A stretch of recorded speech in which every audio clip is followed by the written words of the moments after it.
you all set? All set. All right, Recording in Madam progress. Okay, we'll do a roll call. Mr. Stenbridge, Present. Mr. Valencia, Present. Ms. Benabraza, Present. Mr. Collins, Present. Ms. Mukahal. Present.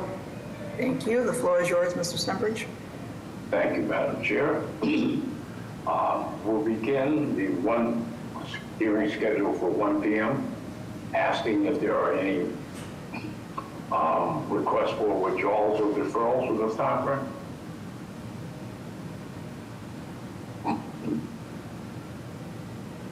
Hearing none, then we will move on to two companion cases.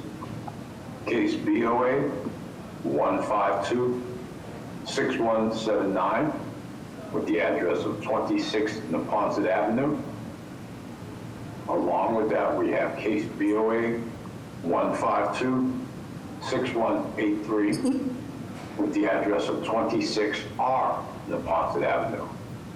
If the applicant and or their representative is present, will they please explain the cases to the board?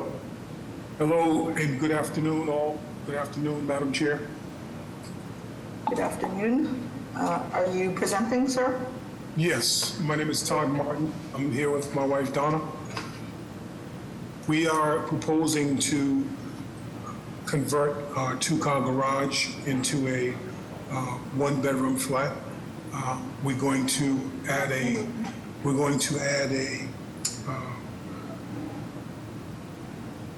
walkway from the two-car garage there. You see there. We're going to be taking both those doors down.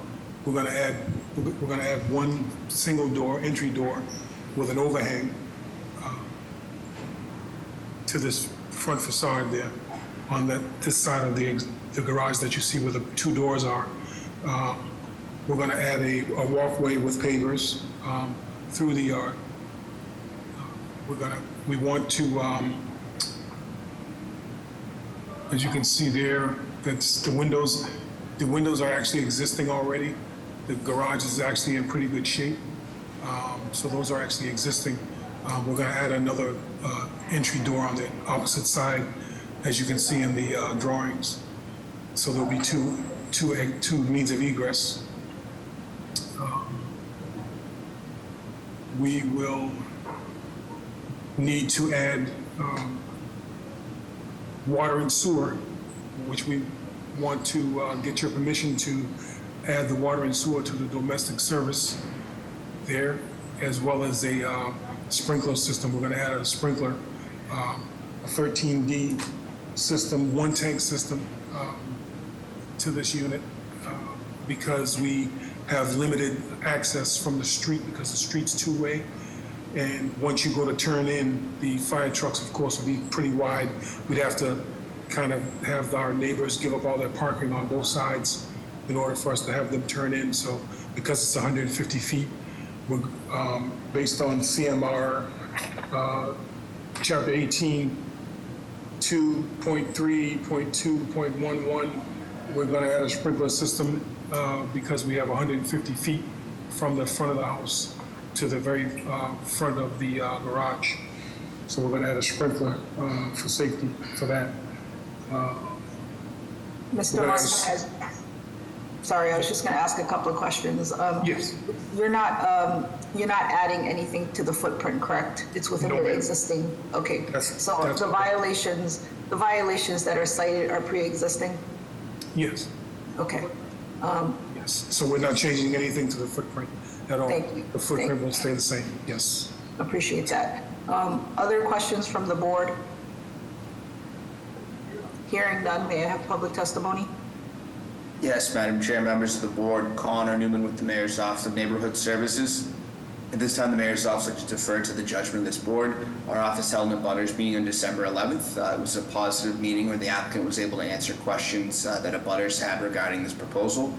They then went on to meet with the Fairmount Hill Neighborhood Association, which I understand voted to support with no opposition whatsoever. With that, we'll defer to the board at this time. Thank you. Thank you, Mr. Newman. Any other raised hands? Yes, we have a caller here. Caller 285, I sent a request to unmute you. You can press star 3. Are you looking to give testimony here?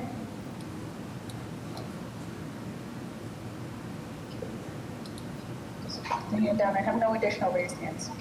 Okay. With that, may I have a motion? Motion to approve. May I have a second? Second. Mr. Stenbridge? Yes. Mr. Valencia? Yes. Ms. Benabraza? Yes. Mr. Collins? Yes. Ms. Mukahal? Yes. Chair also votes yes, the motion carries. Good luck. Thank you so much, Madam Chair and board members. Next, we have case BOA 1538435, the address of 97 Fulton Avenue. If the applicant and/or their representative are present, would you please explain the case to the board? Yes, thank you, Mr. Secretary. Madam Chair, members of the board, Attorney Ryan Spitz with Adams and Moranci, business address of 168 H Street, first floor, South Boston. I'm here on behalf of the owner, Joshua Thompson. Joining me today is the project architect, Kevin Moniz. I believe Kevin needs to be elevated as a panelist as well, just in case if the board has any specific architectural questions. Great, thank you. This is a proposal to change the occupancy from a one-family dwelling to a two-family dwelling by way of a rear addition aligning with an existing two-story rear portion of the structure, adding new stairs and decks. 2 shed dormers are also being proposed to add livable space to the top floor. The existing footprint of the building will be maintained. This proposal is located within a 1F 5,000 subdistrict, which creates a use violation. However, the property is consistent with some uses of the neighboring properties and is also adjacent to a very large 2-family zoning subdistrict. The proposed 2-family will create 2 units with 3 bedrooms, which can assist in achieving the citywide planning goals of developing a wide variety of housing units to serve larger households. Unit 1, approximately 1,133 square feet, will be located on the first floor. Unit 2, approximately 1,494 square feet, will be located on the second and third floor. The basement will be for storage and mechanicals only. There will be no livable space in the basement. We have 3 additional violations, as well as the use violation previously discussed. We have a building height violation. It's excessive in stories, as 3 stories is what is being proposed, but compliant in the height, in the feet, due to the dormers to provide adequate additional living spaces, which creating that story violation. 2.5 stories is what is compliant in the zoning subdistrict, but is consistent to the other 3-story buildings within this neighborhood. We have a rear yard violation. This is a pre-existing non-conforming violation that was cited, as there were new decks and entrances proposed within this proposal.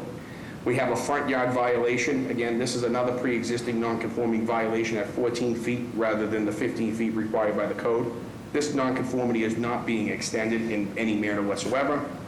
And lastly, I'd like to just conclude by saying we understand the BPDA's recommendation regarding the parking layout, but this can be addressed during BPDA design review. The idea of relocating the curb cut and the off-street parking layout was the result of an extensive community process where the neighbors wanted more parking for this proposal. The only manner in which the applicant could accommodate those concerns was this new proposed parking layout. Again, the layout, as well as screening and buffering, can be addressed during design review, as well as the permeable pavers too for this parking area. So at this point, I'm going to pause and turn it over to the board for any questions or comments. Thank you, Attorney Spitz. Questions from the board? Hearing none, may I have public testimony?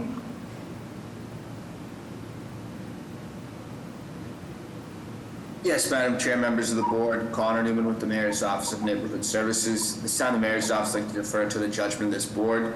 ONS hosted a butters meeting on December 12th. There were 8 to 10 attendees on.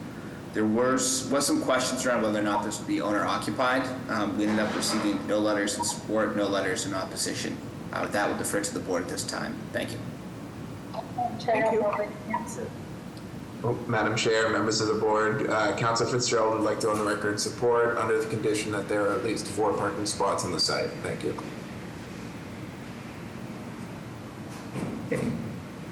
Any other raised hands? Have no raised hands. Okay, any other questions from the board? Hearing none, may I have a motion? I'll motion to approve with the BPDA design review, special attention to the parking and preserving open space. Is there a second? Is there a second? Second? Mr. Stenbridge? Yes. Mr. Valencia? Yes. Ms. Benabraza? Yes. Mr. Collins? Yes. Ms. McGall? Yes. Chair also votes yes, motion carries. Great, thank you. Next, we have case BOA 154-7156 with the address of 4 Sargent Street. If the applicant and/or their representative are present, would they please explain the case to the board?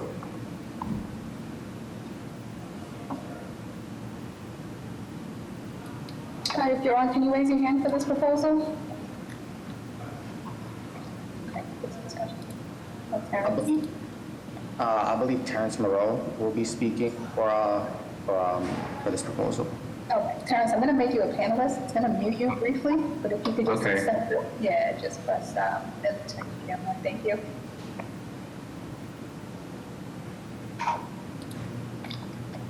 Let me know if you can unmute yourself, Terrence. There we go. Hello. Hey everyone, so this is an existing 3-family at 4 Sargent Street Can that you just has please put your name and address into the record? Terrence State your name. Moreau, Thank you. and this address is 4 Sargent Street, Boston, Mass. 02125. Thank you.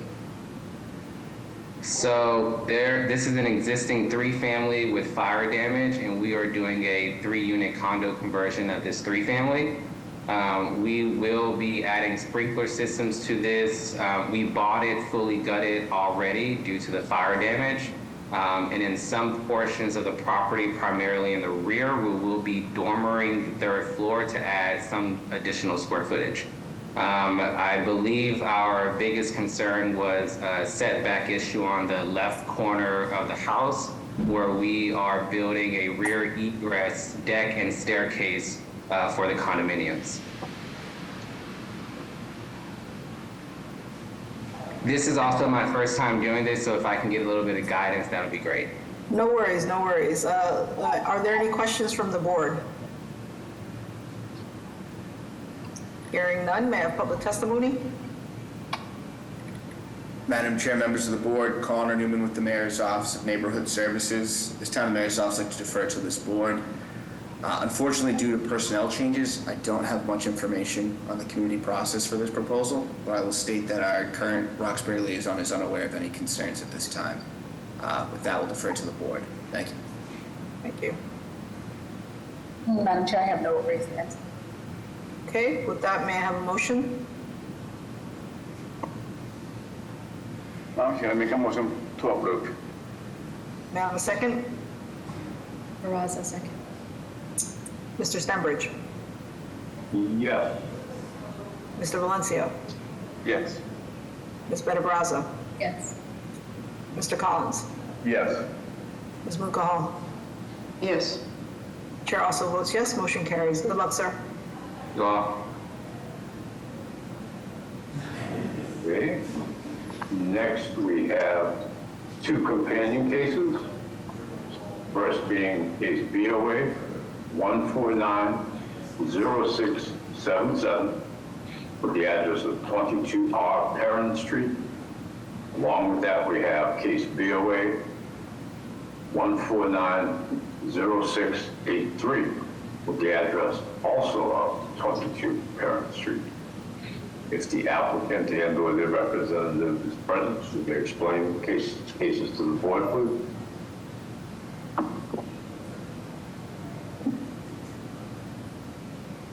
Yes, this is William Mead. I'm present. Can you guys see me?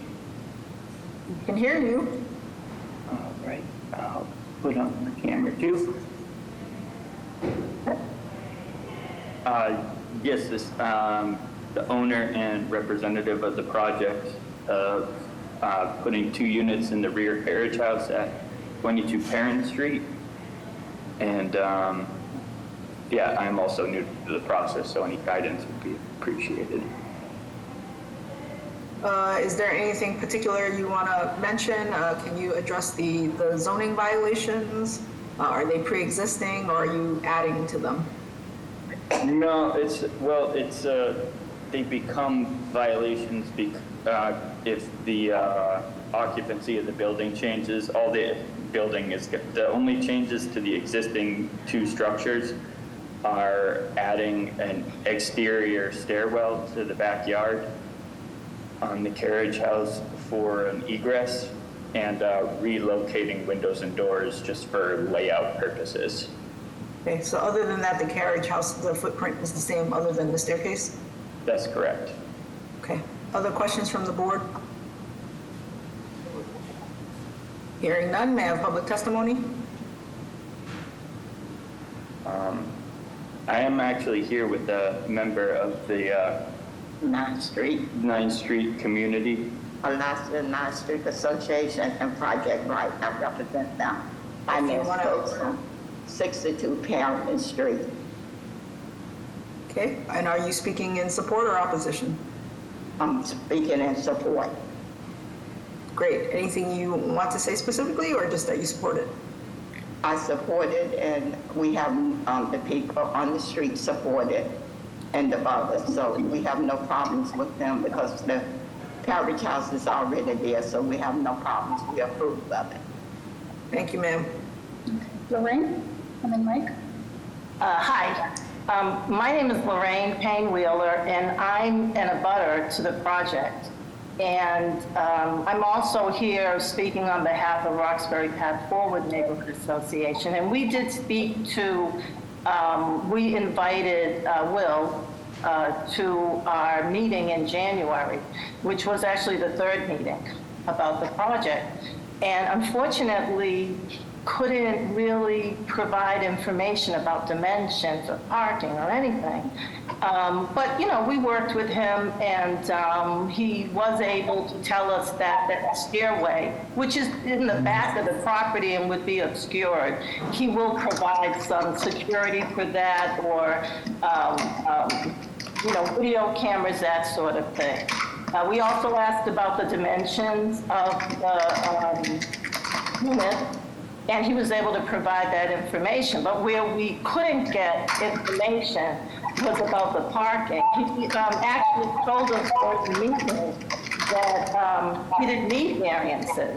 And so clearly that's not true, that, you know, he needs several. But as the other speaker said, the neighbors do want to support it. And, you know, because he wants to preserve this carriage house, which is something that the neighborhood has lost most of the carriage houses. There is genuine support.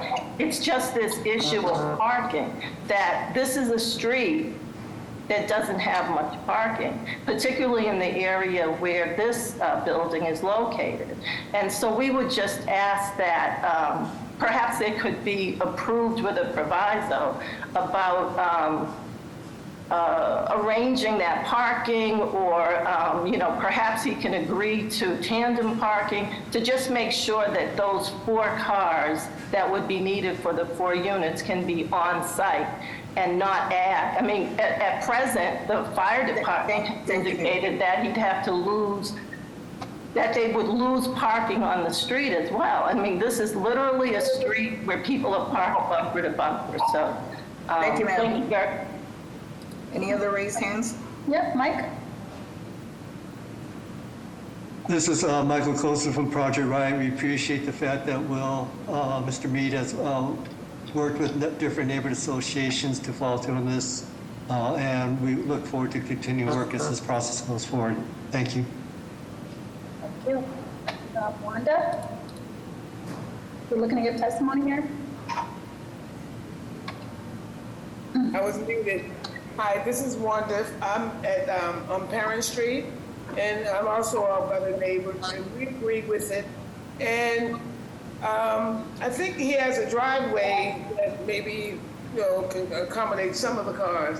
So we're in agreement with it, so I just put my eye in there. Just to confirm, you're in support, is that correct? Any other raised hands? Additional raised hands, Madam Chair, thank you.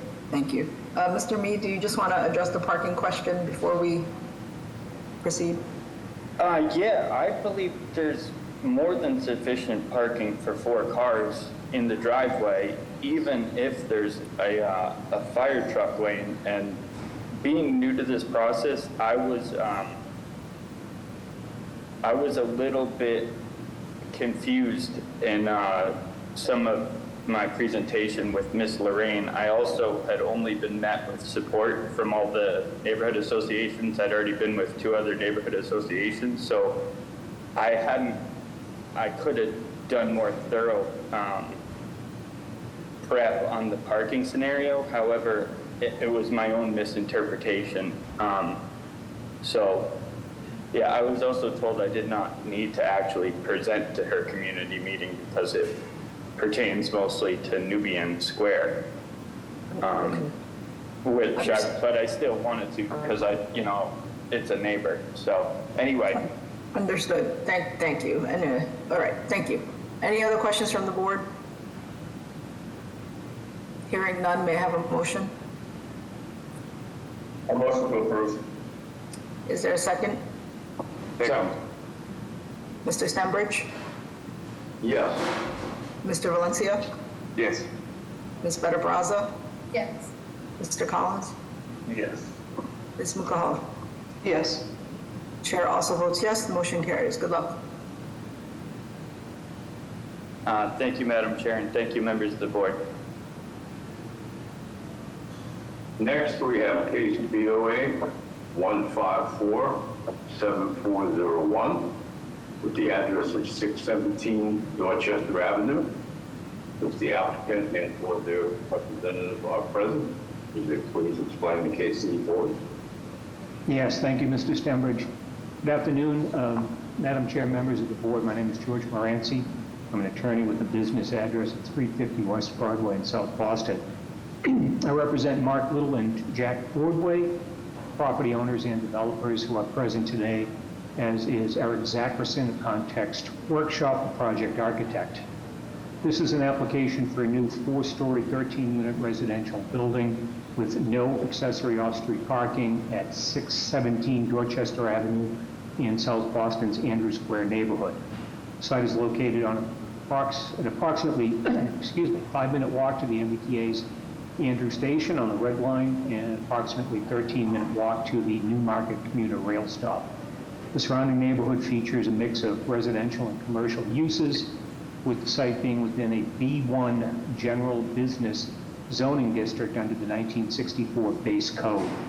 This area has been undergoing a bit of a residential transformation in recent years, and in terms of planning context, is located within the area of the BBDA-approved planned South Boston Dorchester Avenue.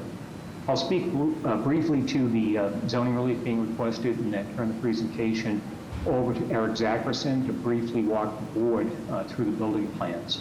As I say, the site, which is a block-through vacant lot extending from Dorchester Avenue to Boston Street, is located within a B1 zoning district under the base code. The reason the zoning for this area has not been updated into Article 68, the South Boston Neighborhood Article, is that it is within the area of planned South Boston Dorchester Avenue, which has been approved by the BBDA but not yet enacted into zoning. This proposal is entirely consistent with the plan's guidelines. The proposed multifamily use is allowed by zoning, but the application was cited for certain dimensional violations, in addition to a violation, of course, for not providing off-street parking as a TOD project. There's a violation arising from insufficient lot size for the 13 proposed units. The 1964 code requirement is 5,000 square feet of lot area for the first unit and 1,000 square feet for each additional unit. The lot size here is just over 6,100 square feet, hence that violation. There's a violation for insufficient usable open space. While the code requires 400 square feet per dwelling unit, approximately 174 square feet per dwelling unit, or a total of 2,256 square feet is being proposed. The maximum FAR here under zoning is 1, while the proposed FAR is approximately 2.74. Maximum building height by 1964 code requirements for this parcel is 3 stories and 40 feet. This building would be 4 stories and 40 feet tall. However, the platform of the roof deck would be 1 foot above the roof plane, which constitutes a zoning height of 41 feet, exceeding the maximum by 1 foot. Finally, I point out that the site is located within a coastal flood resilience overlay district, Article 25A of the zoning code. While this project is not subject to the requirements of Article 25A, given its size, the building was designed to comply with resiliency requirements since the project began as a larger Article 8 small project and underwent extensive BPDA and city resiliency analysis and design review over the course of a several months long period of review. At this point, I'll turn it over to Eric, who will just do a brief walkthrough of the building program, and then we'll take any and all questions, comments, and concerns. Eric?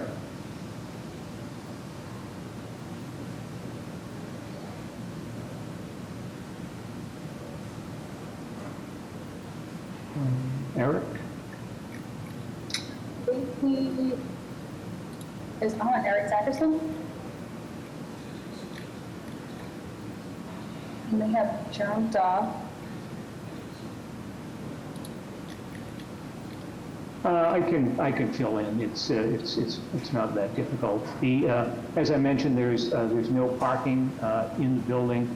The ground floor consists of the main unit entry, as well as the building is set back approximately 5.3 feet from the front lot line on the Dorchester Avenue side, where the existing sidewalk ranges from 6 feet 7 inches to 6 feet 11 inches in width. Similarly, on the Boston Street side, there's a 6-foot sidewalk with an additional 3.5 foot setback on that side of the building. There are rear yard setbacks ranging from approximately 4.8 feet to 5 feet on one side and a little bit under 4 feet on the other side. There are no side yard violations arising from the proposal. The building has been designed to be contextually appropriate with the surrounding neighborhood. There are a lot of 3-story dwellings in the neighborhood. Certainly, there are a number of recently approved buildings in the immediate environs, as can be seen on sheet A10, of similar heights, including in taller heights as well, including 44 Ellery Street, 603 Dorchester Avenue, 6 Divine Way, and 4 Dorchester Street, which is directly in Andrews Square. The basement of the building, because of resiliency requirements, contains no living space. This is shown on sheet A100. There are building mechanical and utility rooms, bicycle storage, and storage units for each of the units. Moving up onto level 1, there are 3 units along with resident bike storage, main building entry, and then vertical circulation corridors and enclosed trash room also on the first floor of the building. Moving up to the second floor, there are 4 units. The third floor also consists of 4 units, and the roof of the building has both front and rear decks for the use of the front-facing and the rear-facing units, or front-facing units on both streets, both Dorchester Avenue and Boston Street. And then there is that's on the 4th level plan. And then on the 5th level, there's an inset common roof deck that has been broken up into 4 distinct areas to minimize it from just being one large common roof deck. There are 2 hatches providing access. So the head house that is seen on the building elevations is actually the elevator override. Access to the common roof decks on the roof are provided by hatch access, 1 on each side of the building. As I said, the building is 4 stories. It has been scaled to present on both Boston Street and Dorchester Avenue as a 3-story structure with an inset, a setback, 4th story. These are seen on the elevations on page A200 of the presentation, which also includes a rendering on the Dorchester Avenue side of the building, providing sort of a natural view of the building from the opposite side of Dorchester Avenue, where it is only at that location that you would actually begin to see that 4th story of the building, the goal being to try to blend this into the immediately abutting 3-story buildings. And then on sheet A201, similarly, there's a Boston Street rendering, which is showing how the same effect is being achieved on Boston Street to make the building more in line with the surrounding 3 families. On that Boston Street rendering in particular, you can see the raised flood elevation of the building, taking living space out of the floodplain. As I said, this building did begin as an Article 8 small project, so it is actually compliant with the requirements of Article 25A. With that, Madam Chair, members, I'll pause and we'll take any questions that any members may have. Thank you. Just to confirm, so are you using pretty much the full footprint of the parcels or parcel? It appears, your neighbors, obviously, since they're different units, different housing, there's open spaces, in between and backyards, et cetera, and obviously this does not appear to have any. There aren't backyards, Madam Chair. There are setbacks that I mentioned. So on the site plan, what is shown as 3 foot, approximately 3.5 foot setback on the Boston Street side from the front lot line, and just another just over 5 feet on the Dorchester Avenue side, which allows for wider sidewalks. The building also has setbacks of approximately 5 feet on one side and just under 4 feet on the other. There are no rear yards. The site it's a bit challenging in that it is a block-through lot. The only way to have rear yards here would be to have separate buildings. My clients did explore that, but that causes a lot of problems just in terms of providing accessibility. It would force 2 buildings with separate elevators, and it just became cost prohibitive. My clients did look at that option, but they feel that the best option for this site, given its shape, its size, the fact that it is a block-through lot, was a single building, again with taking advantage of roof area for some modest amount of open space. The site itself is located just a few minutes from Oakley Park, which is in the area just outside of Andrew Square, and there's also other public green space amenities in the neighborhood. So my clients felt that this was the best option for the site. Other questions from the board? Yes, Mr. Moranci, could you please talk about the affordability? I believe your project should be providing at least 1 IDP unit. That's correct. Actually, the project is going to provide 2 IDP units, and also where my clients have committed to the BPDA that 17% square footage affordability will be provided. Originally, just previous to this 13-unit iteration, this had been a 15-unit project, and my clients were seeking to provide 3 IDP units for 20% affordability. Unfortunately, with the reduction to 13 units, they can't provide 3 units, which would be almost a quarter of the units as IDP units, but they have committed to providing 2 IDP units, a partial unit contribution to the IDP fund, and as I said, the square footage of those 2 units will provide no less than 17% of the building's residential square footage as IDP square footage.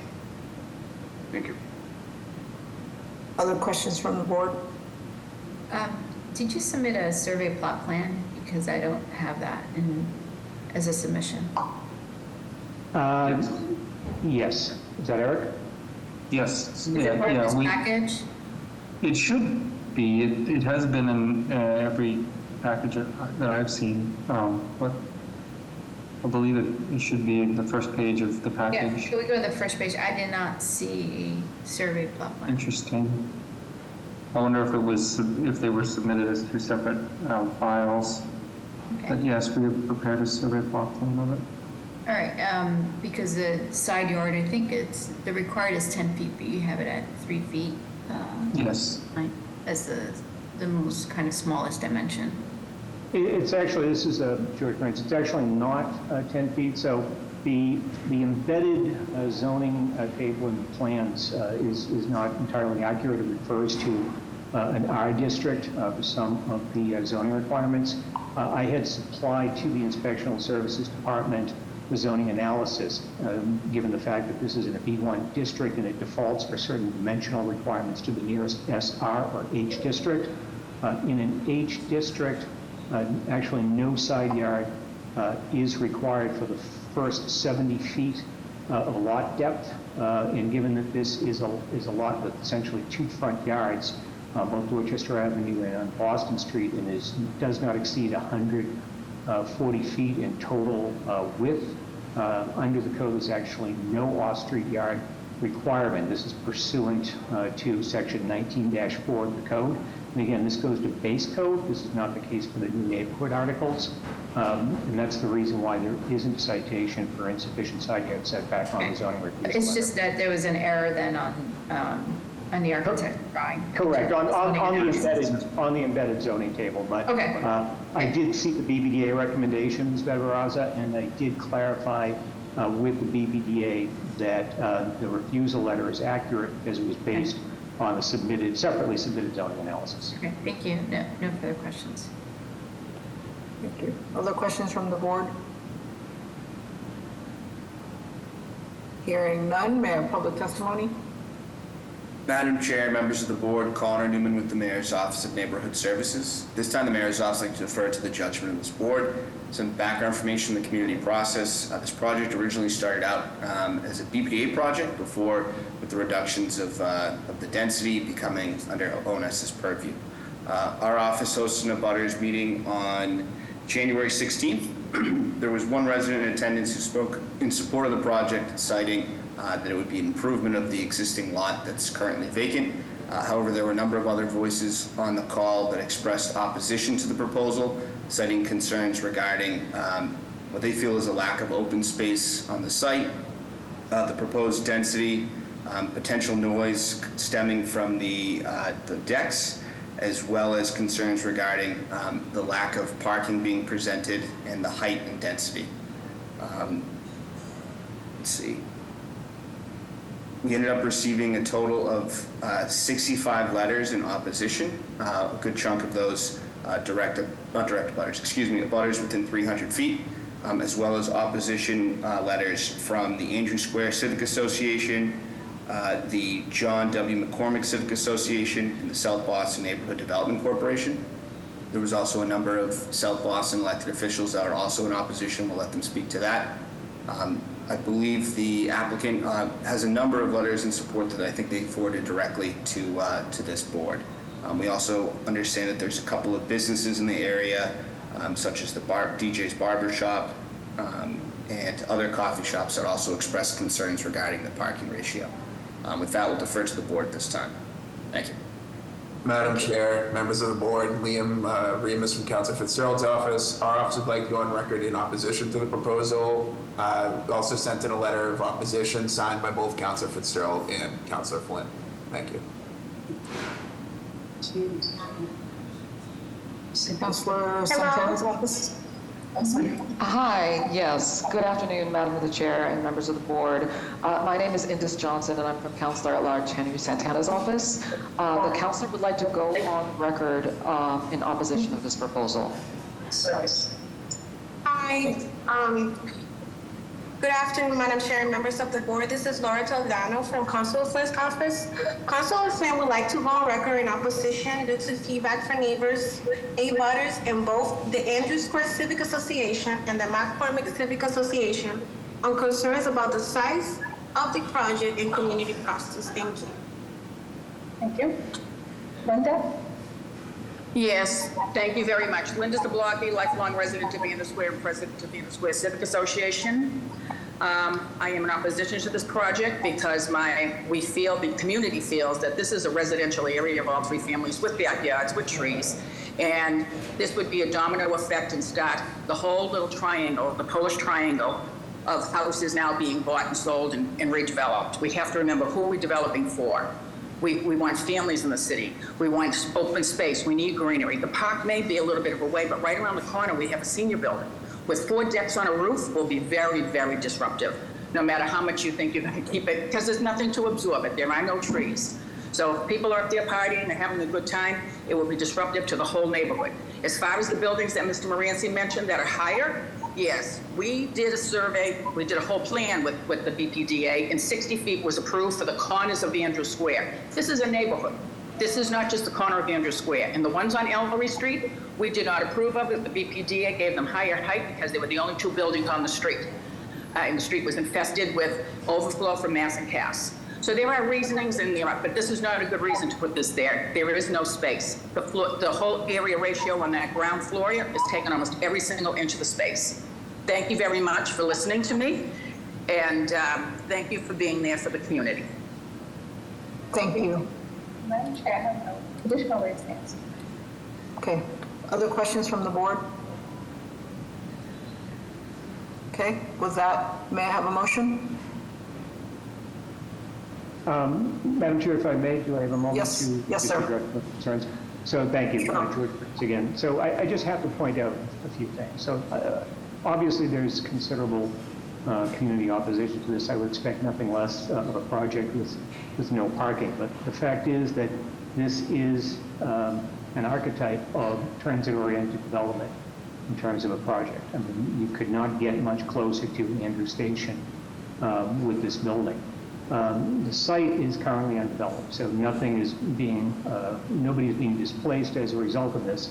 Something needs to happen on the site. What's being proposed is a 4-story building with an FAR of 2.72, which is no higher and is actually, I think, much lower than a lot of similar projects that go through the public review process would support. An FAR 2.72 in a 4-story building. I understand the opposition based on lack of parking, but this isn't the first and won't be the last building or project to come before this board within walking distance of public transportation that's going to come forward as a no parking project. This is a condominium project. It's providing 2 condominium IDP units, and it is taking a lot now that is providing no units and no use to anybody. And I have to say there aren't even trees on this lot, so it's not a lot that is even going to be subject to tree clearance for development. So this lot has to be developed. I just don't see anybody developing this lot with a building that is less than 4 stories and an FAR of 2.72. With that, I just want to leave those points and turn it back over to you, Madam Chair. Thank you. Any other questions from the board? Hearing none, may I have a motion?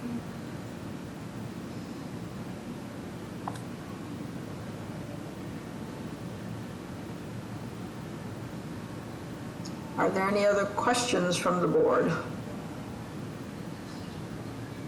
Okay. We need a motion. Madam Chair, this is a hard project.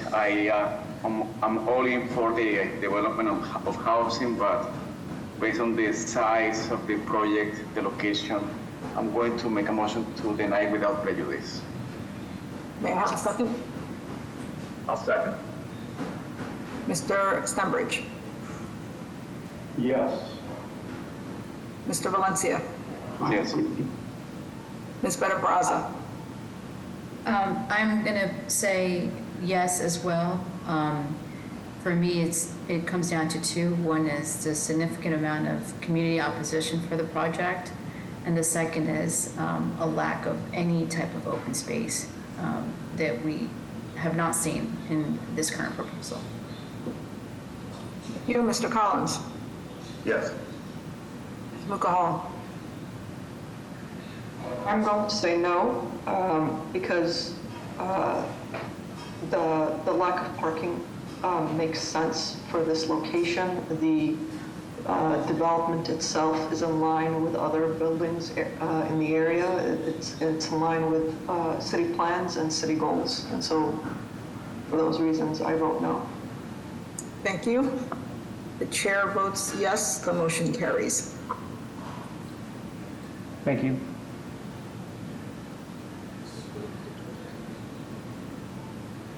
Next, we have case BOA 152-62530 with the address of 137 Cottage Street. If the applicant and or their representative is present, would you please explain the case to the board? Yes, Mr. Stembridge, good afternoon. Again, Madam Chair, members of the board, Richard Lins, 245 Sumner Street on behalf of Nick DeLibero. With me is Chris Drew from 686 Architects as well. If we could jump down to slide 6, that'll provide us, I think, a little bit of context of the surrounding neighborhood.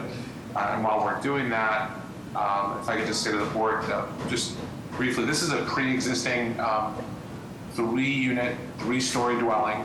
Our proposal would maintain the occupancy as 3 units, even though this is located in a multifamily residential district. We are doing renovations to the interior of the building.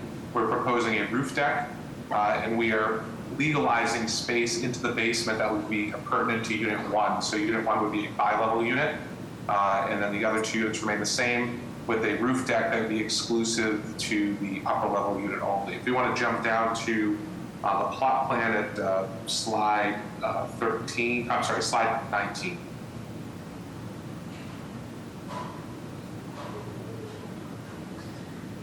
Perfect.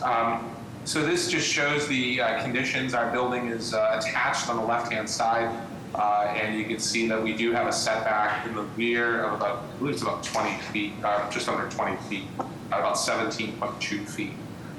We need very few variances for this proposal. The first involves the rear yard. And the reason for that, even though we're not changing the footprint, is the rear decks on most of these buildings, we do have some photos of that, have all been enclosed over the years. So that space will be incorporated into the units, and because of that, we were cited for rear yard setback. The setback requirement is typically 30 feet in this district. However, because of the shallow lot exception that's available under Article 53, the requirement is actually reduced to 20 feet. Because we're at 17.2 feet, which is arguably a pre-existing condition, we require the relief, minimal relief to comply with the shallow lot exception setback. So that's our first figure. Secondly, with respect to the floor to area ratio, the pre-existing condition is already at 1.79. Because we would be capturing that basement level space as part of the unit for Unit 1, as well as memorializing that the enclosed rear decks count now towards count towards floor space, we would be increasing the FAR to 2.38, which would also require variance since it would exceed the 1.0 that is actually permissible. Other than that, there is no other relief under the code that would be necessary for the renovations. The roof deck that we are proposing is compliant with the setback requirements under Article 53. You can see that we do set it back 7 feet in the front and a sufficient amount from the right side of the building where the requirement would be a 2.5-foot setback.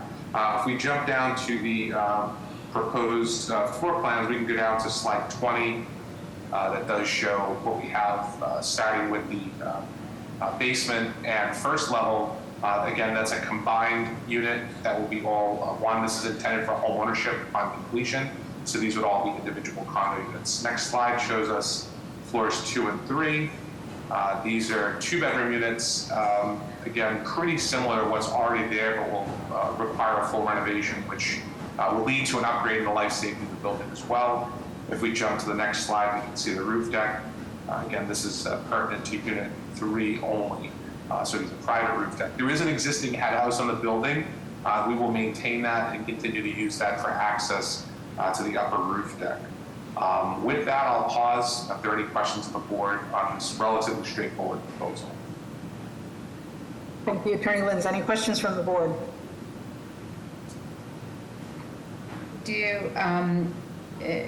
The property is under the Coastal Flood Resilience Overlay District. Yes. And so typically basement residential living is not promoted when such an overlay exists. Can you comment on that? Sure. We can just jump back to slide 9, Madam Ambassador.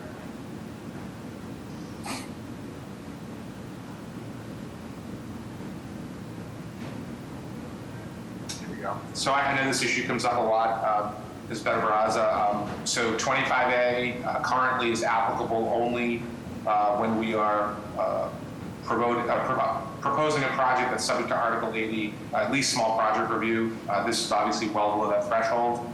The orange shading indicates that we are in flood zone X, so even though we are in coastal flood resiliency, we are not in the flood zone. So the only regulations that do apply currently would be the floodplain requirements under the Boston zoning code, which we would be exempt from for being in zone X.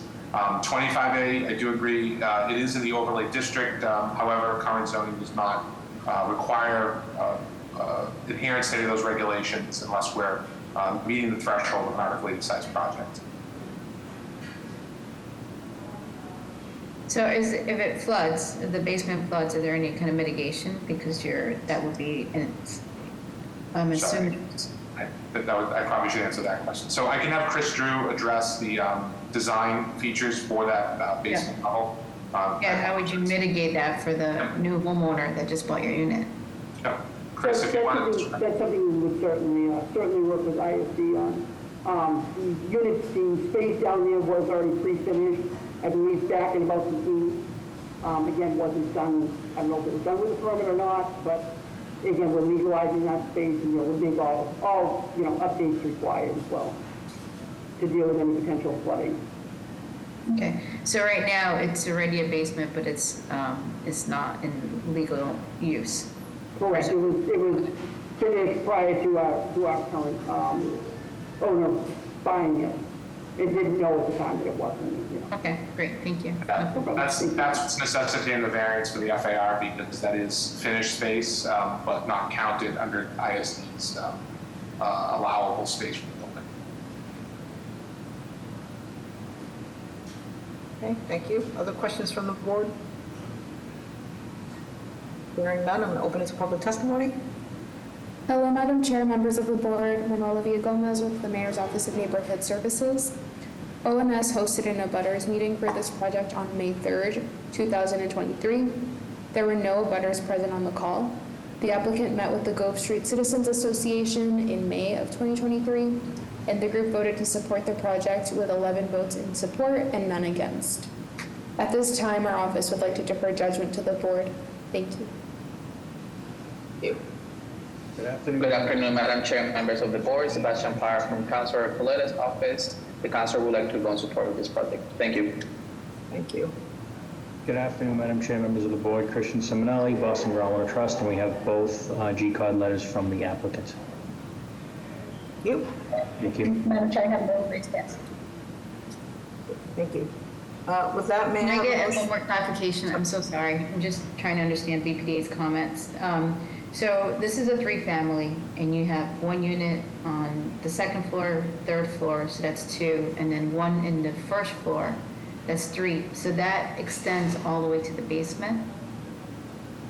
So unit 1 is bi-level, so it'll be the basement level as well as the 1st floor level. Got it. So you're actually proposing a total number of 6 bedrooms?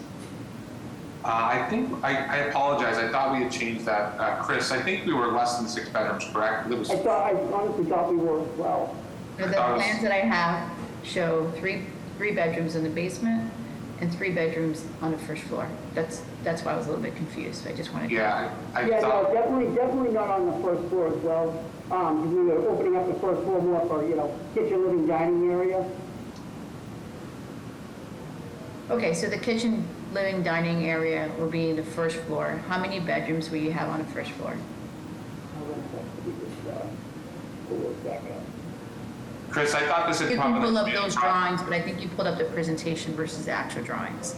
Yeah, I think during the community process, I think we confirmed 4 bedrooms through the chair. It was, I think it was one or 2 on the 1st level and two in the basement. But yeah, that was 4 was the limit.